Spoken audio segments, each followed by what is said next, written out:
Fala pessoal, vamos fazer uma revisão aqui entre prisma e pirâmide, até faz um comparativo entre eles. Peguei aqui um prisma de base triangular e coloquei aqui do lado uma pirâmide também de base triangular. Para começar, não é porque é triângulo aqui que tem que ser sempre pirâmide. Pirâmide, para prisma, a questão é que pirâmide sempre tem uma ponta, todos os vértices das suas arestas laterais se convergem para um único vértice só, né? Todas as suas arestas laterais se convergem para um único vértice. E o prisma não, o prisma ele continua tudo igualzinho, a sua base até lá em cima são todos iguais. Aqui sua base vai como se estivesse diminuindo até chegar lá na ponta. Então não é só ser triângulo para considerado ser pirâmide, não. A questão do prisma aqui e da pirâmide, a gente sempre vai querer calcular duas coisas em geral. Normalmente o volume e a área, para que envolver ali, para contextualizar, ver o tanto de embalagem que eu posso colocar em volta, sua área lateral, tanto de tinta que eu gasto para pintar as suas partes de fora, está envolvendo a área, ou então o tanto de água que eu consigo inserir nesses objetos, ou o quanto de tinta, o quanto de massa, o quanto de cimento eu preciso para poder construir essas coisas, ou seja, volume. Então sempre vai envolver os dois, mas para chegar lá a gente precisa saber as características de cada um, porque área e volume são fórmulas que derivam ali de coisas, de figuras planas.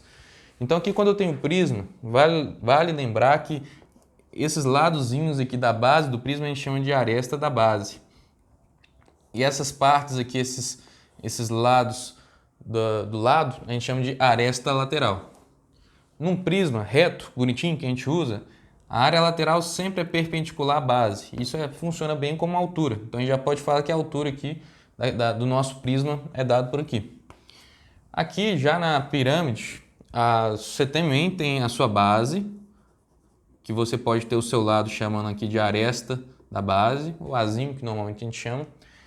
Aqui, olha, a aresta lateral está fazendo esse lado aqui, a aresta lateral. Ela está saindo aqui da base e chega até lá no vértice lá em cima, que nem aqui também, só que aqui não é perpendicular. Então essa aresta lateral não funciona como altura. A altura ela sempre vai nascer do vértice, tem que chegar até a base aqui fazendo 90 graus. Então a altura da sua pirâmide sempre vai estar entre o vértice até o centro da base em que você está mexendo lá. Se for uma pirâmide regular, bonitinha, né? No caso uma pirâmide em que seja reta, né? Em que pode ter uma pirâmide torta. Só que a gente sempre vai mexer com as pirâmides bonitinhas e com os prismas bonitinhos. Bom, disso aqui, dada essa altura, a gente vê que todo prisma ele continua sempre a mesma coisa. A basezinha vai subindo até lá em cima e continua tudo igual.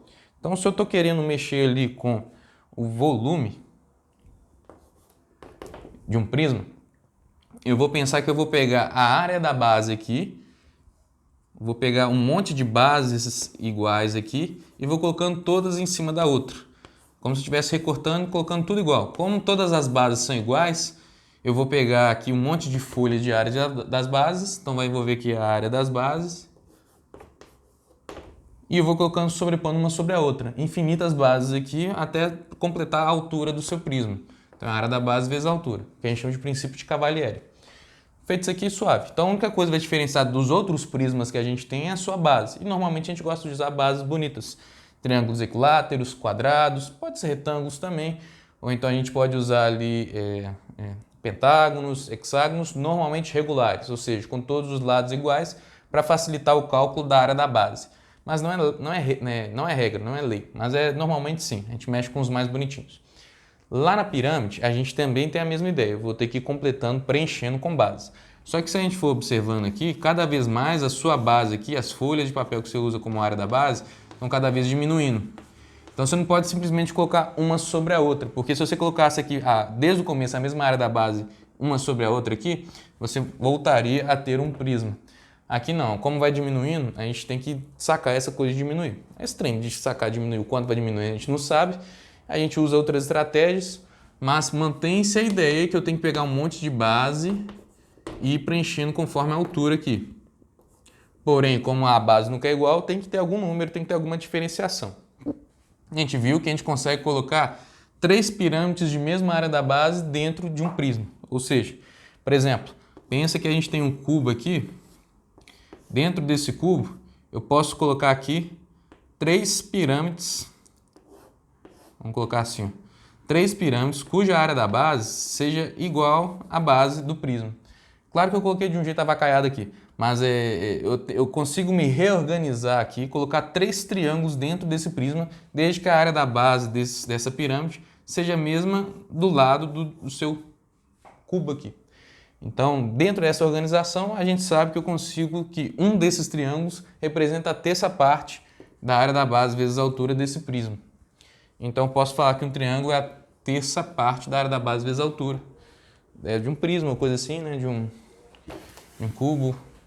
Assim, é só para se dizer que tudo que tem figuras que tem pontas, a gente divide por 3, porque não obedece à regra do princípio de Cavalieri, da ideia assim, de colocando as bases acima e elas serem homogêneas, e as bases sempre serem iguais. As bases vão diminuindo. É só enfim um 3 lá.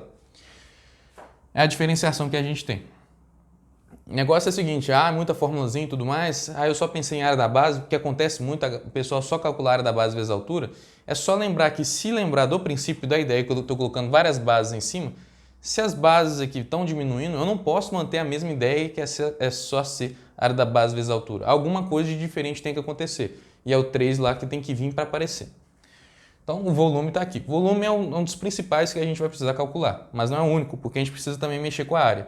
Mas para isso ainda a gente tem que lembrar outras coisas. Se eu pego aqui, olha, por exemplo, e corto essa caixa aqui, corto esse prisma, a gente tem a planificação de uma figura. Planificação é deixar tudo no plano. Então nesse caso aqui, por exemplo, eu posso cortar, corto assim, ó, e abre.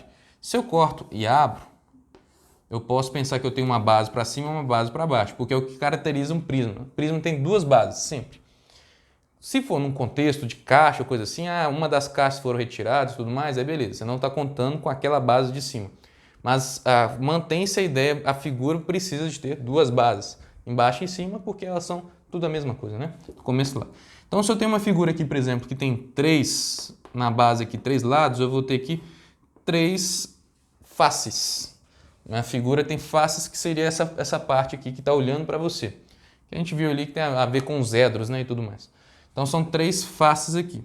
Então cada face que eu tenho de um prisma sempre vai ser de um prisma bonitinho, reto, regular e tudo mais, sempre vai ser retângulos. Então posso pensar que eu tenho aqui, ó, essa área da base, essa aresta da base a gente chama até de arestazinha, de azinho.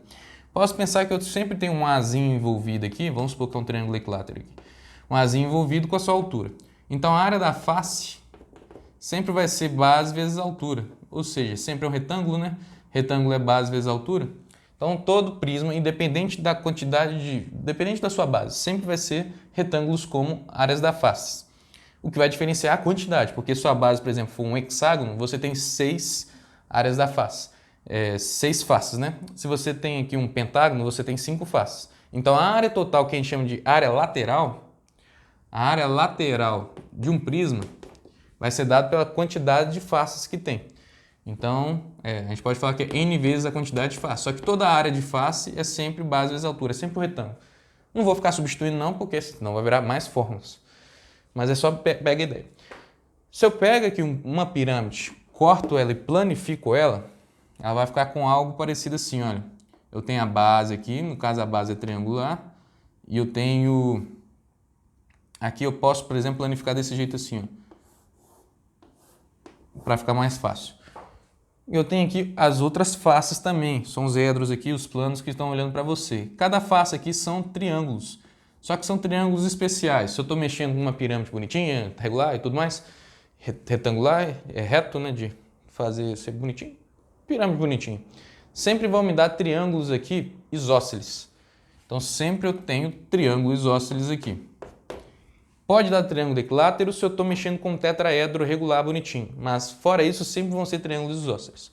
O bom disso aí é que também as faces são iguais.